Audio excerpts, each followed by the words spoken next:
So we're here today with Jared McCain and Trent Turner. Jared McCain is a sophomore at Corona Centennial and just won a Open Division CIF championship with Corona Centennial for basketball. Trent Turner is a sophomore at Loyola High School in Los Angeles and just won a Division I CIF championship for lacrosse. And I believe was it something about the first lacrosse championship? Yes, it was the first CIF Division One championship there was. Wow, I didn't know that. Huge. Major history breaker. Okay. Okay. And Jared up here was monumental in that they beat Sierra Canyon and Bronny and Drake and LeBron. All of that comes into play. Entire Lakers squad. Exactly. How was that? That was crazy. Drake, you guys obviously know Drake's my favorite ever. Yeah. So just to get close to him, I low-key smelled him when I Nice. It was crazy. You know, I seen his son at the end. That was just to win and beat them. That was crazy. Amazing film. Nice. Little Adonis. So Trent, let's hit back to you real quick. You had a major decision this year with probably the only time this will ever happen, hopefully, with the pandemic, where you had to choose between basketball or lacrosse, with them overlapping this year.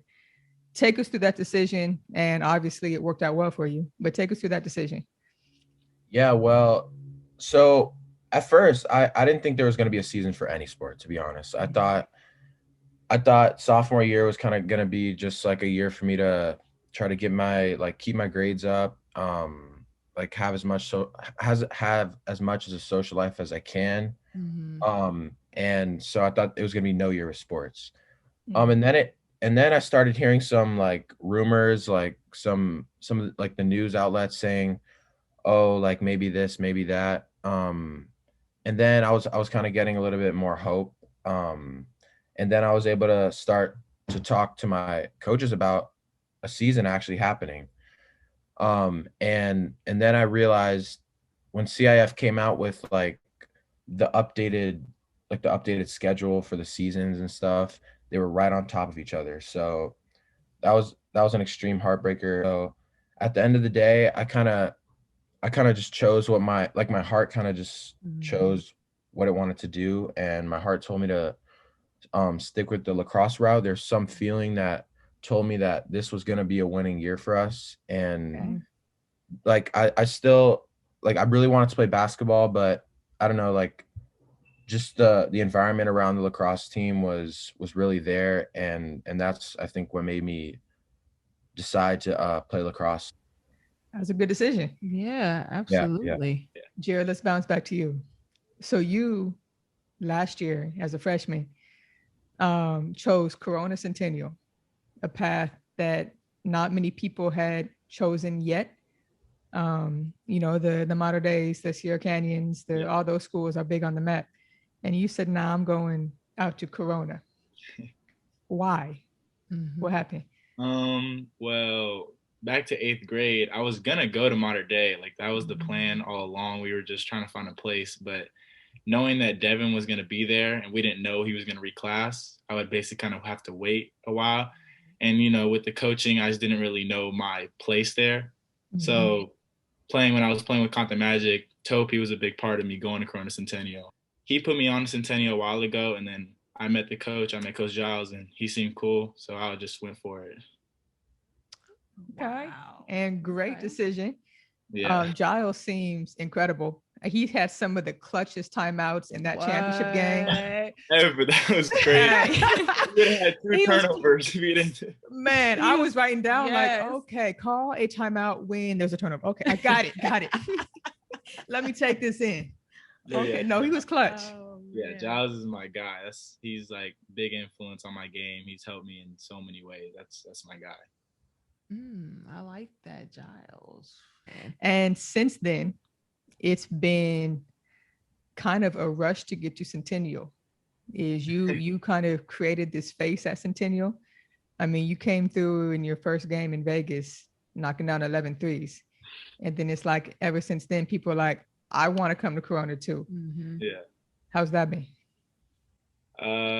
that was crazy. I mean, to know that I have some influence on people coming to the school is just great to know, and just to have better players come through. You know, I want the young guys. I want to be good for a long time at Corona Centennial, and I feel like being a part of that is just an amazing feeling. Yep. I love Trent, that. you down here, you chose Loyola. I right did. out there in LA. I know why you chose Loyola, but tell everyone what spearheaded your decision with that. So there's 3 schools I was going to go to. I was going to go to either Windward, Bishop Montgomery, or Loyola. Mm-hmm.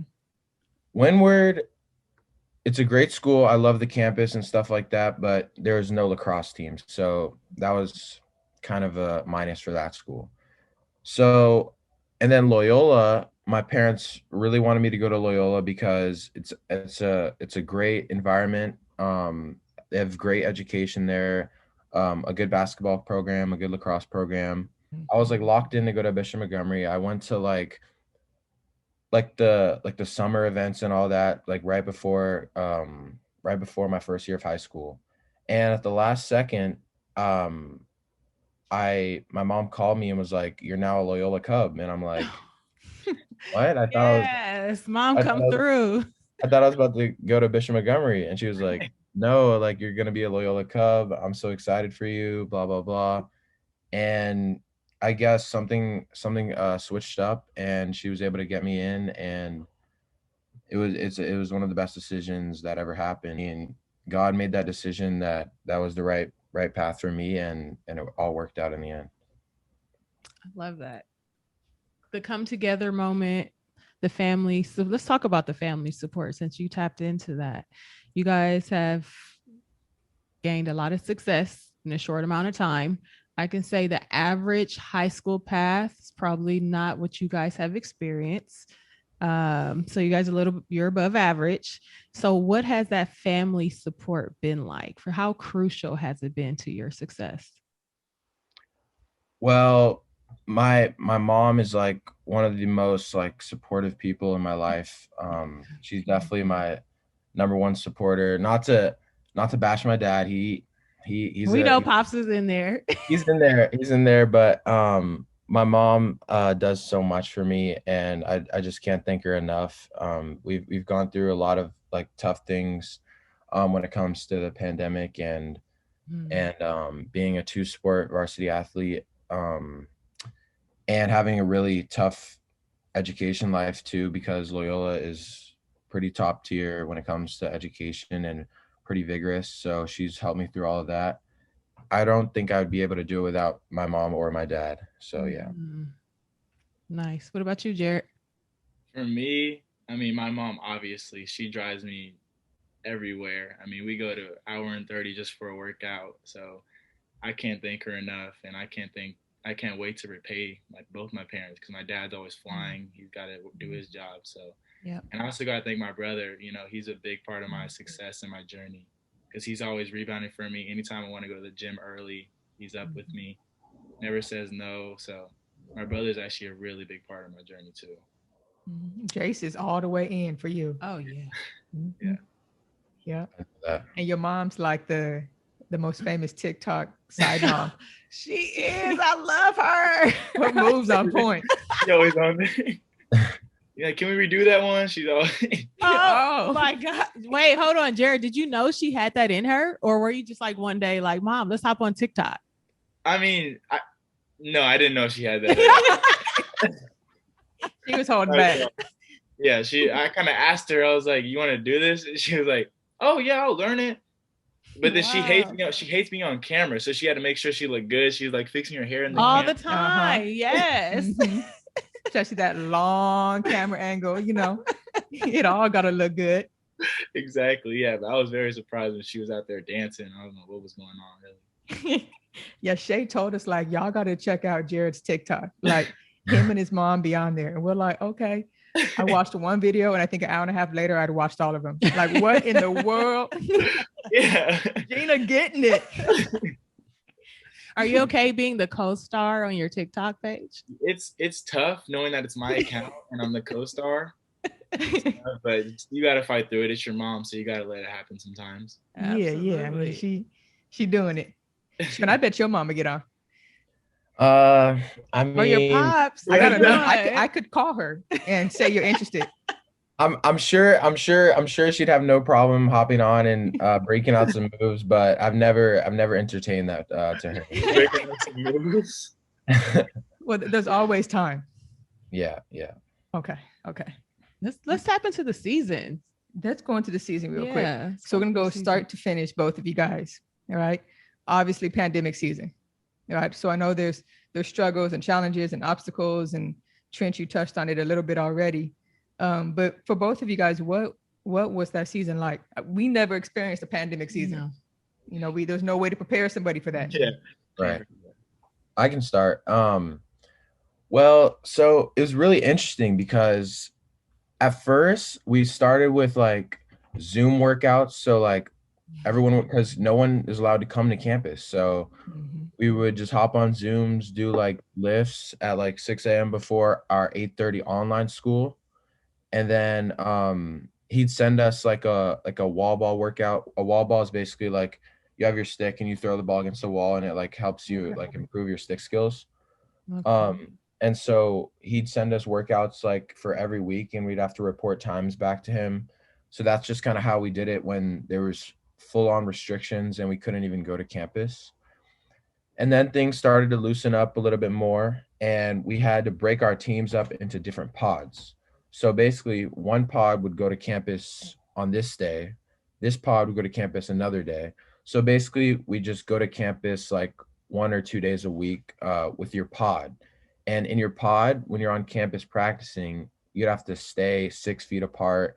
And like at the beginning, we had to wear like neck gaiters. So like under our helmets, we had to wear like a thing over our nose and mouth under our helmets, which is really like annoying. And so we basically had to do workouts on campus with those protocols. Some more mandates were lifted, and we were able to finally full on practice at school. I think it was like two days a week, and we drive to school because we'd have 6 a.m. practice. So on 6 a.m. practice days, I have to wake up at like 4:45 and then leave at like 5:15 to get there like 10 minutes before practice. And after practice, I'd have to drive back home to do online school. So that like it's something really like unheard of in like in our world. Like I never thought I'd come to the day where I would have to go to school to work out and then drive home to do school. Right. Yeah. So that was very new. Let's continue on with this season a little bit more. And we had our scrimmage. So we split our team up into 2 halves and we scrimmage each other. It's like a tradition every year at Loyola. And like normally it's like a big event. Like there's like food trucks and stuff. Like parents come to watch, fans come to like Loyola alumni come to watch.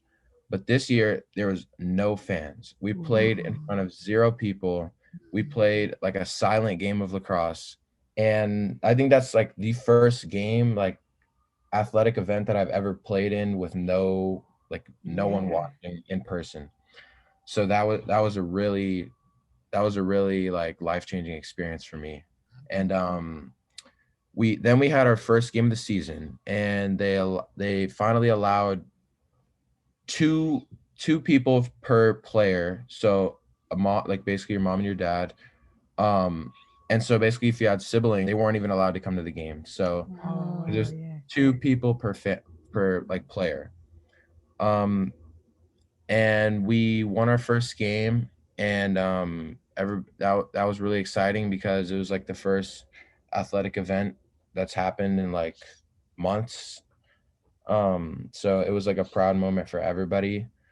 And then we played our second game, which was our only loss of the season against St. Margaret's. And then from there on out, we never lost a game. And we just stuck together the whole way, pushed each other to be great.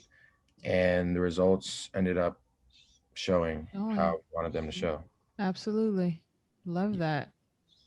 Love that. All right, Jared, what you have? Dating back to all the way since we lost to Harvard Westlake on March 4th.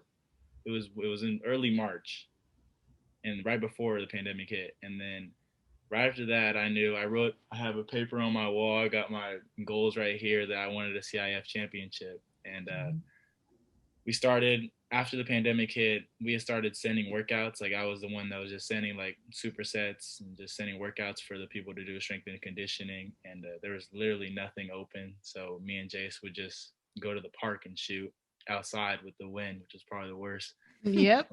Probably the most frustrating thing I've ever been through. Yeah. We're shooting straight on and the ball is going over here. The best defense. Just not the best. But we got through that. And luckily, one of our assistants owns the draft. So I was able to get in with my brother. It was literally just me and him in there. And we were able to get up shots. That went on for like a few months. And then stuff kind of started to open like a little bit. We had like a little summer league. And we played in that for a bit, but fast forward a bit, we started the Hoop Nation thing, which is like, it was like an AAU team for Centennial, so it could be separate, so we could play. And that's when we started to travel and like went in the winter time. We played like Hillcrest Prep. We went to Milwaukee, and that started off our season really well because we were able to build chemistry with the same team. With Kylan coming in, we were able to build chemistry already with that team. And then fast forward a bit, we finally got kind of the same thing. We had the pods and the cohorts. So we were able to go on campus for a bit. Only like half our team was able to go. It was weird. Practice was weird. We only had half our team there. And then finally we were able to go up onto the campus. They started school there. I didn't go to school. I was virtual though. But most of the team was on campus. And then we'd have practice every day for 2 hours. Didn't miss that one. That was of course not. Yeah. the 2-hour practices were rough. But finally we had our first game. Again, same thing, 2 people per player. No, it was weird. No people under 18 could go. Saying that was weird. Interesting. It was like no people under 18, but the parents could. So I guess COVID only knew that you were under 18. Right. Of course. Right. To check that at the door. Yes. they knew it at the door. But finally we played Torrey Pines, and that was our loss early in the season, which that was very devastating. I just came out, I dislocated my pinky. So that was like my first game back. But I think we shot I think we went like 3 for 20 from 3 from me and Kylan. It was really bad. It was Well, really at least you shot it. Yeah, at least we got shot up. But we only lost by 3. That's the thing. Like we lost by 3 and it got so bad.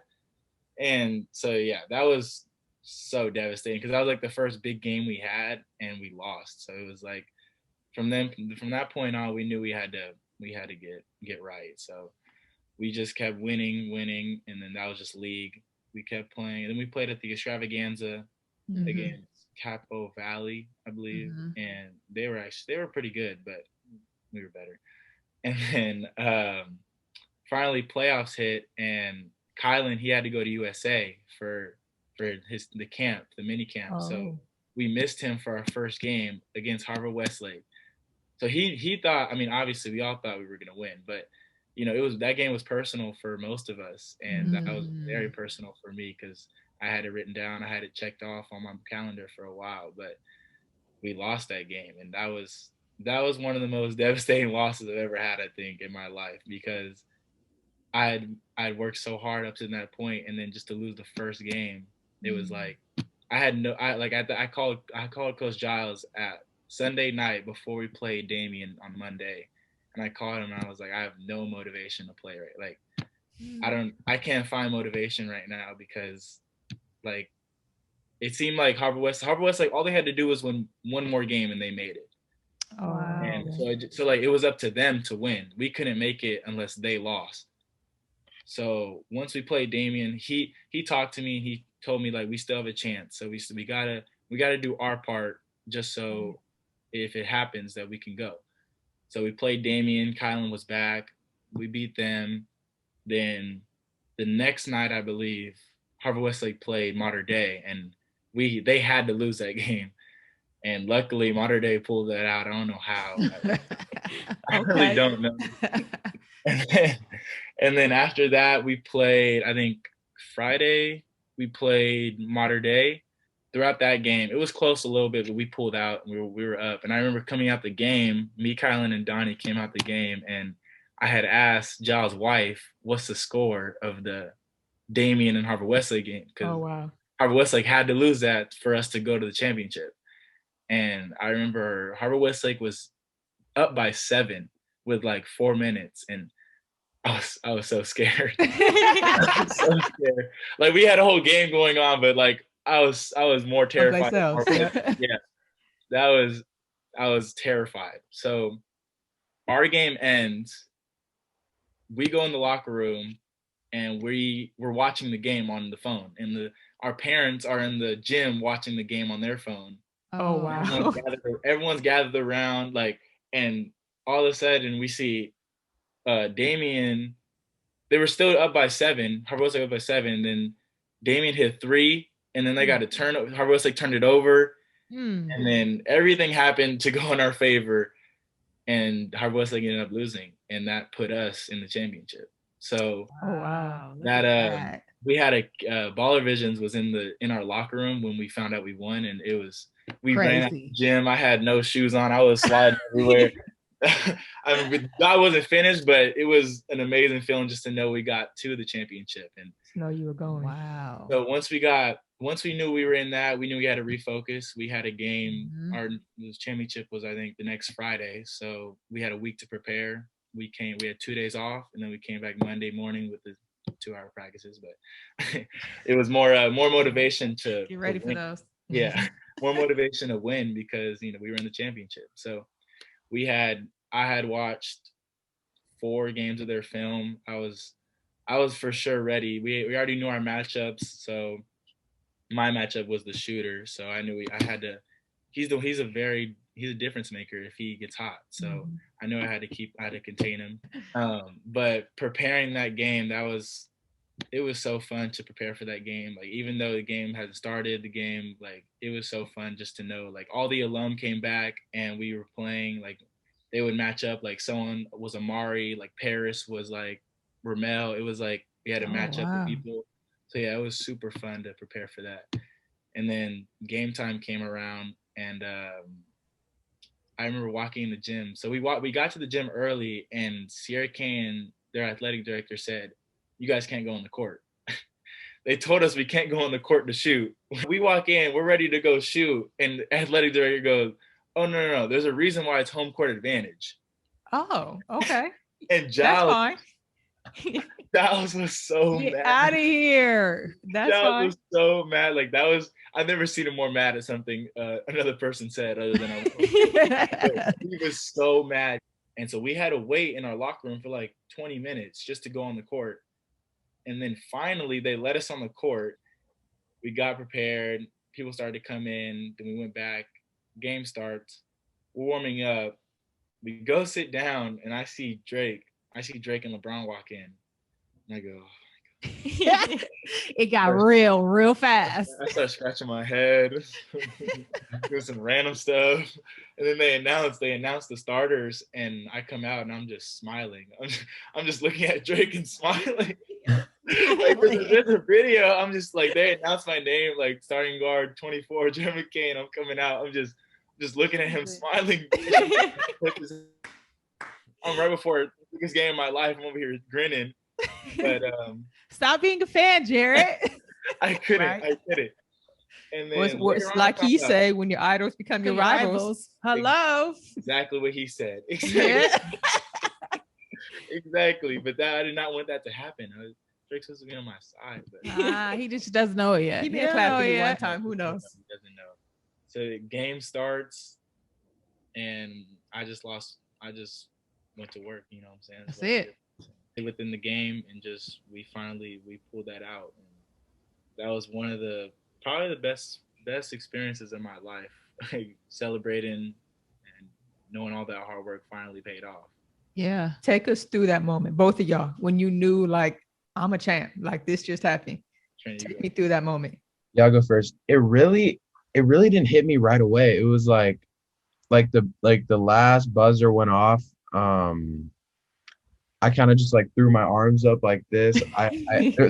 Someone took a picture of it. Yeah. everyone was like throwing their helmets, like our student section. Mhm. So basically, we were playing an away game.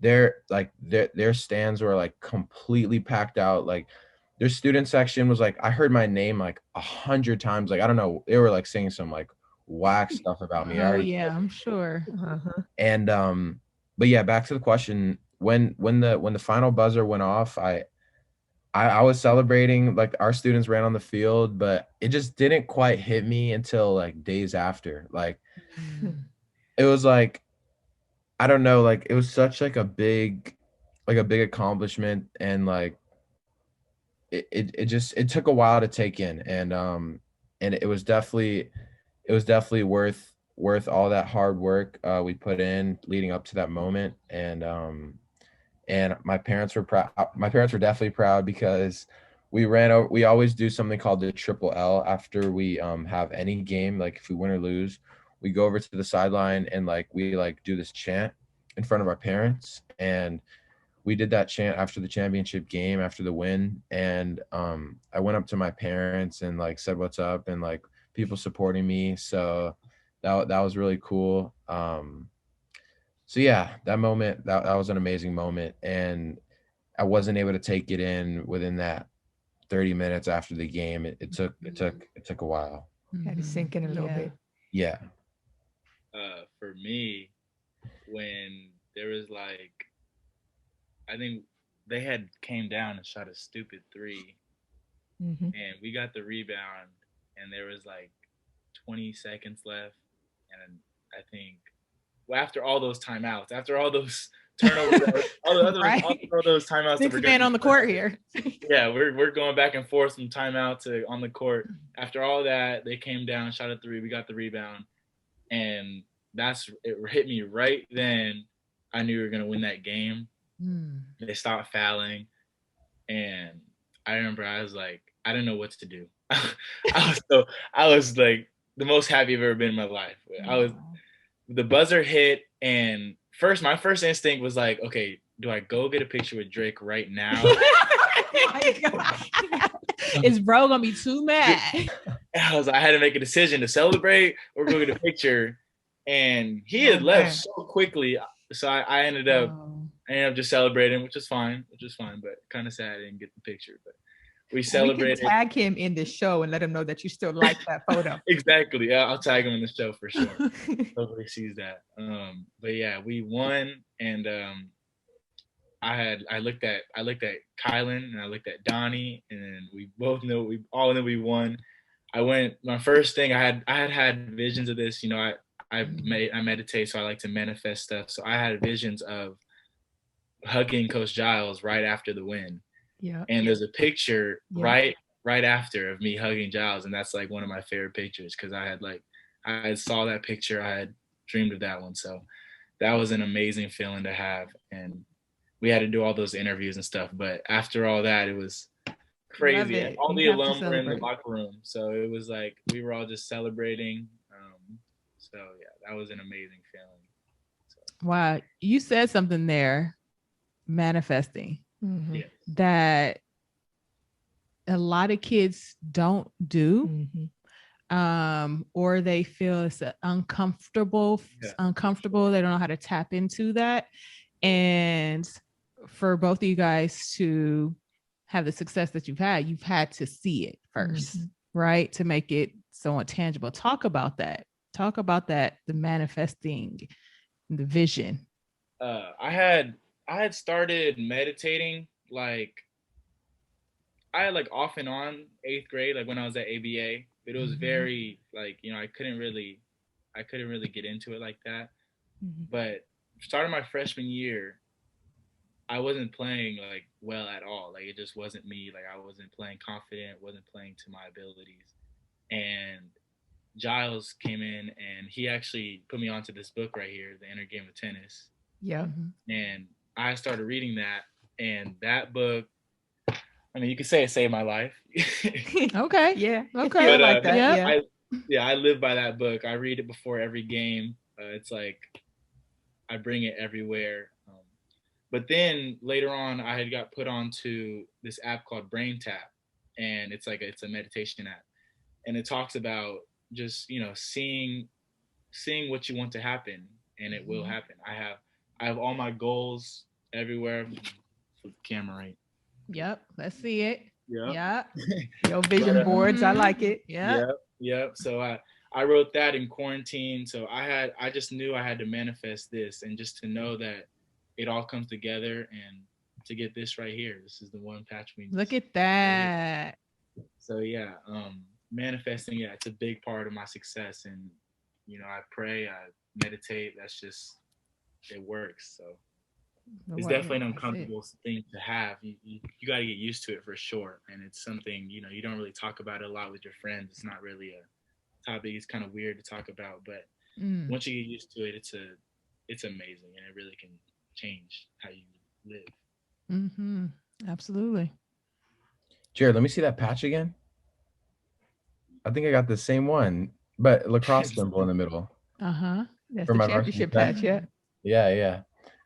So yeah, manifestation. For me, it's a little bit different. I kind of just like, I actually like go and do certain things, like, and do like live out certain experiences that I want to like own, like that I want to own those experiences for myself. And so I kind of just actually, like, in reality, like, do those things, and those things really do like come into fruition when you connect those experiences with something you really want. And yeah, that's basically my take on manifestation. Nice. That's cool. Yeah. It was cool, Jared, because you said that the reason you wanted to win that championship was to hug your coach. Yeah. And Britt was CIF state champion like 9 times. It's like, that's even possible in 4 years. Like, she did that.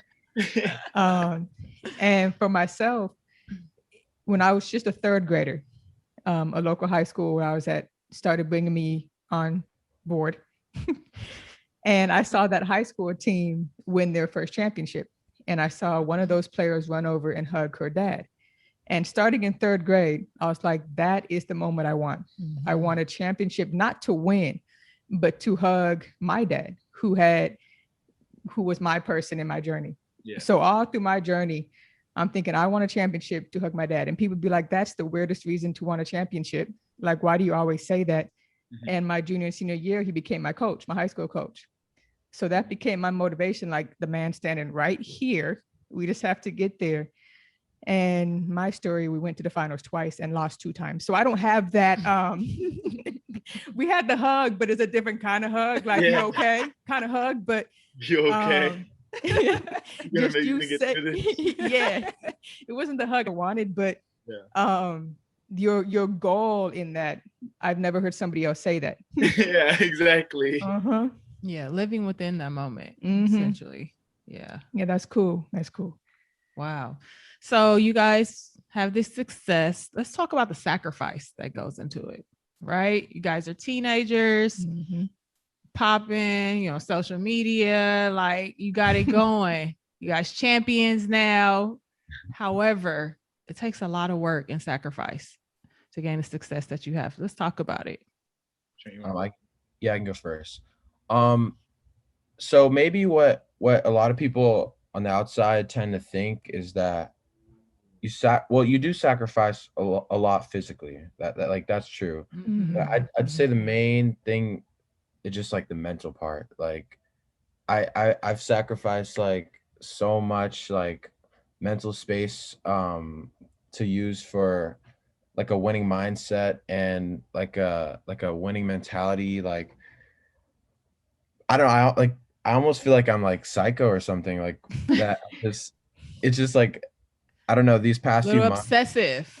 Yeah. Yeah. Exactly. Like these past few months, like there's just so much like passion for what I'm doing, and just sacrificing my time, obviously, to go to the gym and like get my skills right. That's a big part, but mainly I've been like trying to work with people and just keep my mental right. So yeah, I think that's one of the bigger sacrifices I've made, is just just mental capacity and like trying to keep that winning mentality that led me to help my team to win the whole thing. Absolutely. Yeah, and dating back to like the summer of the quarantine, like that quarantine summer, I had to really set aside like, okay, there's things I want to do, there's things I gotta sacrifice, but knowing like there's not a lot of gyms open, so some people are gonna not go to the gym just because they can't find one. So knowing that I had a gym that I could go to, it just knowing I could go there and prepare for the championship is really what I was doing. I was preparing to win the championship the whole time through the summer and sacrificing, whatever I could do at home. Watching Netflix or just being lazy at times, just to go to the gym, work out, read, do yoga, do whatever I can just to win. And sacrificing, there's obviously you got to sacrifice, the parties. There's some TikTok parties on. Your mom pushing you to go and everything. And Oh, Jared, you want to come? no, Mom, I can't. In the gym, Mom. Yeah, you got to sacrifice all that, the parties, but being virtual online for the school year, it helped a lot because I was able to have way more time doing workouts, and I could do my school on the way to a workout. So just sacrificing that time that I could be doing anything, whether it's hang out with friends, go to a party, go in swimming, just to know that I could go to the gym meant everything to me. So that really pushed me, knowing that we could win the championship. Yeah, I like that. Time management. I hear that, right? Other kids listening out here, they have to manage their time. I can still very much improve on that. Okay, we always can improve, right? It's a work in progress. So what's next? You have a championship. What's next? What's on that goal sheet? For me, obviously my end goal is to play a Division I sport and go to a great school, and honestly just make my parents proud. My parents have sacrificed so much for me, and I just want to, I'd say obviously to win another championship, some more championships, maybe a basketball one too. Okay. But yeah, just making my parents proud by going to like a great school on a scholarship for 4 years is probably my number one goal. Like I can go more detailed into like specific lacrosse goals, but I'm pretty sure a lot of people out there wouldn't really understand what this stuff is. So yeah, I'd say my number one school right now is to go to Duke. I want to go to Duke University. With your mental and living your moment, we've already signed that Duke jersey, so it's happening.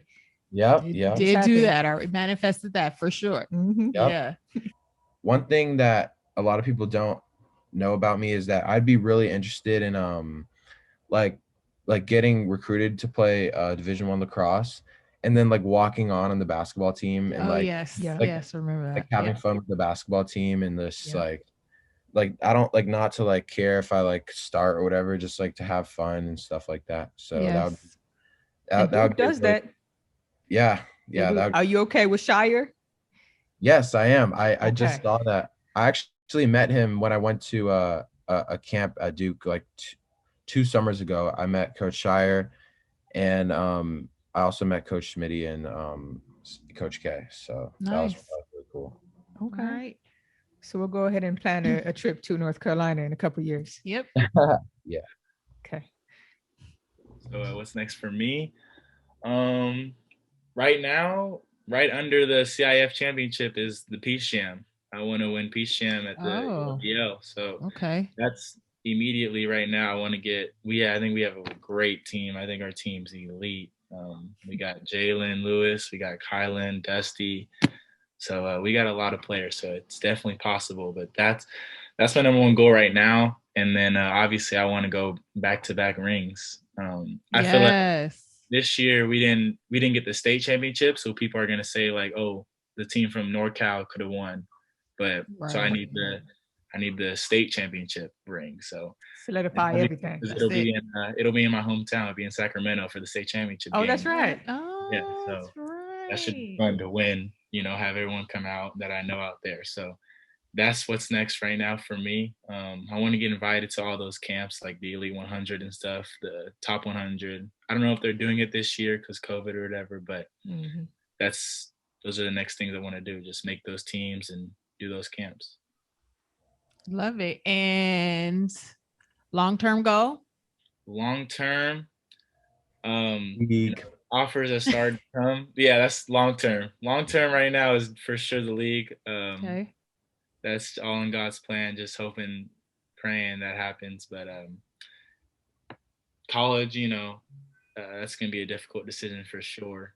Yep. Yeah, don't really know what's gonna happen for college, but just hoping for the best fit and that's it. anything that happens. That is it. Well, you still have 2 more years to watch those offers roll in. Yeah. And make a decision from there. Yeah. Both of y'all. So we got nothing but time. Yeah. So before we get into unlacing you guys, for the kids that are sitting at home right now, and they're like, man, I want to be like Trent. Like, I like to play soccer and basketball. How can I be like Trent? Or like Jared, like, I want to shoot like Jared. Like, I want a championship. I want to be able to play in front of Drake. What are some words of wisdom that you can give them? Because now you guys have become the mentors. People are looking up to you, right? So what are those words of wisdoms that you give the youngins? I can go first. One piece of advice I can give is just to never give up.